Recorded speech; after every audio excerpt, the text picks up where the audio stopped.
50 लाख रुपए का धोखाधड़ी का मामला Waqf board chairman Jamiyatul Khuraish society Hyderabad president Salim Qureshi के खिलाफ हुआ एक केस बुक।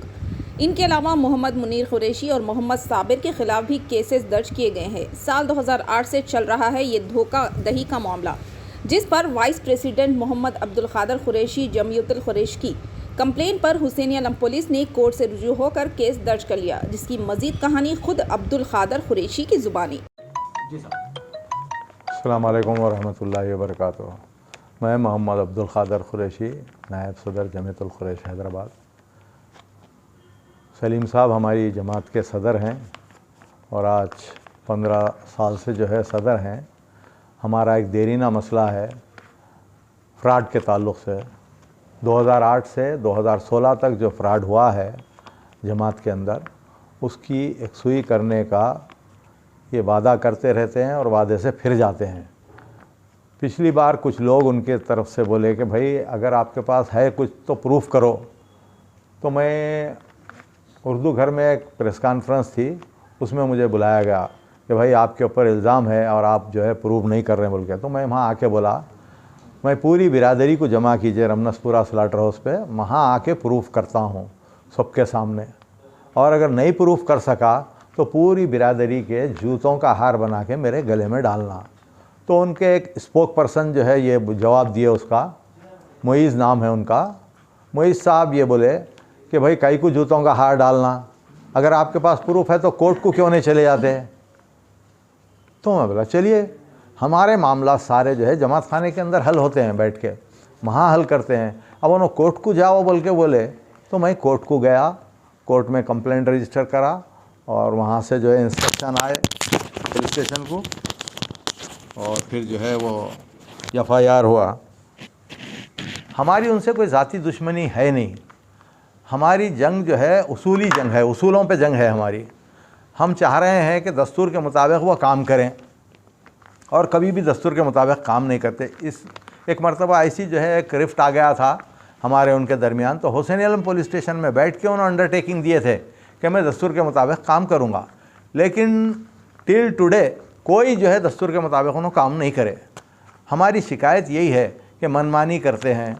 एक आदमी के इंतकाल पे जो है 5 लाख रुपए जो है दे रहा हूँ बोल के बोले, तो हम ये समझे कि उन्होंने अपनी जेब ख़ास से दे रहे होंगे, वो जो है जमात के ख़र्चे में लिख डाले। तो जमात में जो आमिला है 106 के 6 मेंबर, उनमें से किसी एक से भी राय नहीं ली गई, किसी एक से भी नहीं पूछा गया कि भाई ये 5 लाख रुपए मैं दे रहा हूँ, आपकी क्या राय है। हमारे दस्तूर में ऐसी कोई गुंजाइश नहीं है, और उन्होंने जो है ऐलान कर दिए और वो 5 लाख रुपए उनको दे दिए। ऐसे बेशुमार फैसले हैं उनके जो दस्तूर के ख़िलाफ़ हैं। और ये जो 2008 से 2016 तक का फ्रॉड है वो करीब 50 लाख का है।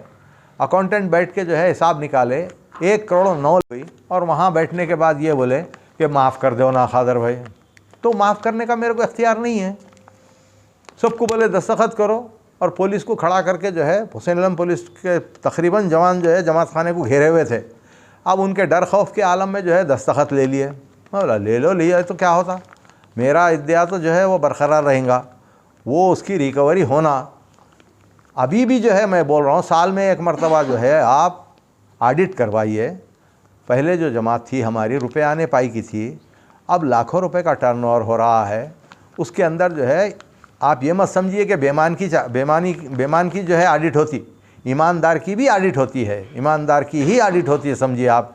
ऑडिट कराना ज़रूरी है। तो 4-5 लोगों को जो है सस्पेंड कर दिए ये ऑडिट की बात करते। उसके बाद जो है फिर बोले कि देख लो, जो भी ऑडिट की बात करेंगे उसका यही अंजाम होगा। तो ये बोल के जो है उन्होंने रखे हैं। परसों जो है ऐसी बात आने से मैं कोर्ट को गया, कोर्ट को जाके जो है कंप्लेंट डाला। पहले जो है कंसर्न पुलिस स्टेशन में दिया कंप्लेंट, वहाँ से फिर DGP तक जो है गई वो कंप्लेंट, कमिश्नर पुलिस तक गई। ये FIR हुआ है उनके ख़िलाफ़। नंबर बोलिए ना। देखो बेटा, बोलो नंबर बोलो। उनके जनरल सेक्रेटरी जो है कोर्ट को गए, कोर्ट को जाके जो है केविट लिए, मैं कोर्ट को नहीं जाना बोल के। एक साहब बोल रहे हैं कोर्ट को जाओ, दूसरे साहब जाके बोल रहे हैं केविट लिए। और ये बोले कि मेरे को गैर ज़रूरी इल्ज़ामात लगाए, मैं डिफेमेशन का केस डालूँगा और 50 लाख रुपए वसूल करूँगा। अब ये बात आने के बाद में तकरीबन पूरी बिरादरी ये बोली कि अब उन्होंने 50 लाख रुपए वसूल करेंगे हमारे से। अब वक्त आ गया है सूट फाइल करने का, आप जो है ये फ्रॉड का केस जो है कोर्ट में डाल दीजिए। अच्छी बात है, तो हम कोर्ट में डाल दिए हैं। अब उसकी रिकवरी की जो है हम उम्मीद, किसी से कोई दुश्मनी नहीं है हमारी। हम जमात के भले में, जमात के फ़ायदे में, जमात के लिए, एक जमात के सिपा सालार की हैसियत से हम काम कर रहे हैं। और जब तक जमात के भले में काम होता रहेगा, दस्तूर के मुताबिक होता रहेगा, हम इनको चाहते रहेंगे, हम इनको चाहेंगे, चाहे हैं, चाह के ही लाए हैं। इनको लाने वालों में सबसे पहले दस्तखत मेरी है, मगर मैं इसलिए नहीं लाया कि आप मनमानी करो और फराड हो रहा तो खामोश बैठ जाओ देख के, उसकी रिकवरी नको करो।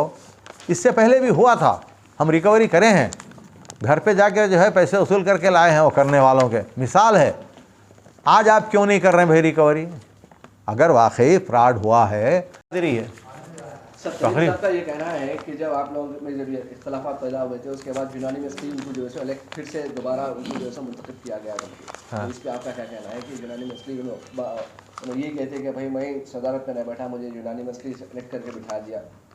जी, उसमें ऐसा हुआ कि हम इनको जो है आमेला में बोले कि आप जो है इलेक्शन में नहीं खड़े रहना। क्यों कि आपके दौर में बहुत बड़ा नुकसान हुआ है जमात का, आप नहीं खड़े रहना। तो इन्हों चूँकि खड़े रहना चाहते थे, मुंतखब होना चाहते थे, सदर बरकरार रहना चाहते थे, उन्होंने मेरे साथ घर पे आके बात करे, आप ठहरना चाह रहे हैं क्या खादर भाई? बोला मैं उस वक्त ठहरना चाहता तो आपको लाता नहीं था, मेरे से अच्छा आप करेंगे, इन्फ्लुएंशियल आदमी है बोल के मैं आपको सदर बनाया, बनाने के लिए पहल किया, सबसे आगे था, सरे फेरिस्त मैं हूँ। अब ये वक्त में आके जो है आप मेरे से पूछ रहे हैं मैं सदर बनता हूँ क्या बोल के? नहीं, मेरा ऐसा कोई इरादा नहीं है। फिर क्या चाहते हैं आप? जो तगल्लुब हुआ है उसकी रिकवरी होना, उसका इजाला होना, उसकी रिकवरी होना। जमात का नुकसान हुआ है, आप अपने कारोबार में अगर कोई नुकसान हुआ तो आप बर्दाश्त करते क्या? बोलो नहीं करते ना। फिर लोगों के भरोसे पे छोड़ दिए आप, अब उसमें शामिल आप हैं या नहीं हैं, गॉड नोज बेटर, वो तो अदालत फैसला करेंगी। लेकिन तगल्लुब तो हुआ है, मैं वही चाह रहा हूँ। अच्छी बात है, मैं वादा कर रहा हूँ मैं रिकवरी करता हूँ। बोला ठीक है, हम लोग पूरे बाइकाट करे हुए हैं इलेक्शन, नहीं आप आओ। बोला नहीं, आप रिकवरी करेंगे तब हम आएंगे और आपका जो कुछ भी इलेक्शन होगा उसको हम रेगुलराइज भी कर देंगे, मगर उससे पहले हम नहीं आएंगे, पहले आप रिकवरी करना। तो अच्छी बात है बोल के इलेक्शन में एक फर्जी आदमी को खड़ा करे, खड़ा करके बोले तुम विड्रा हो जाओ। जी, वो कॉल रिकॉर्डिंग वायरल भी हुई थी। हाँ, आप विड्रा हो जाओ, मैं आपको वाइस प्रेसिडेंट बनाता हूँ। तो उन्होंने विड्रा हो गए, उन्होंने वाइस प्रेसिडेंट बनेंगे और इन्होंने यूनानिमस सेलेक्ट हो गए। तो कितने लोगों में सेलेक्ट हुए वो? आप रूदात का रजिस्टर निकाल के देखिए, उसमें सिर्फ इनके ख़ानदान के लोगों के दस्तखत हैं। जितने मेंबरों के ताल्लुक़ से हम एतराज़ करें, इनको क्यों बना रहे हैं? सिर्फ वोट बैंक बना के रखे हैं आप अपना, क़यामत तक आप हटना नहीं चाह रहे हैं। आपको हटाने की कोई तरकीब नहीं है हमारे पास। अगर हम आपको हटा के तब्दीली लाना चाह रहे हैं तो नहीं ला सकते। वजह उसकी यह है कि तकरीबन 40 आदमी आपके ख़ानदान के हैं जो सिर्फ आपको वोट देते हैं और कोई काम नहीं करते। हम उनको नक्को बनाओ बोल के रोज़े अव्वल से जो है मुखालिफत करते आए, तो आप परसों भी एक 10, 12, 15 आदमी को मेंबर बना दिए। हमारा कॉम्प्लेक्स है यहाँ शालीबंडे में, शालीबंडे में बिरादरी के भी लोग किराएदार हैं, वो किराएदार जो है कसीर रकम बाकी है, किराया बाकी है, उनको मेंबर बना लिया, उन्होंने इनकी तायद कर रहे हैं। आप देखिए, आप जमात का ही नुकसान करके तायद ले रहे हैं आप। ये हमारा दस्तूर है, दस्तूर में ये लिखा हुआ है कि अंबरपेट कमेले से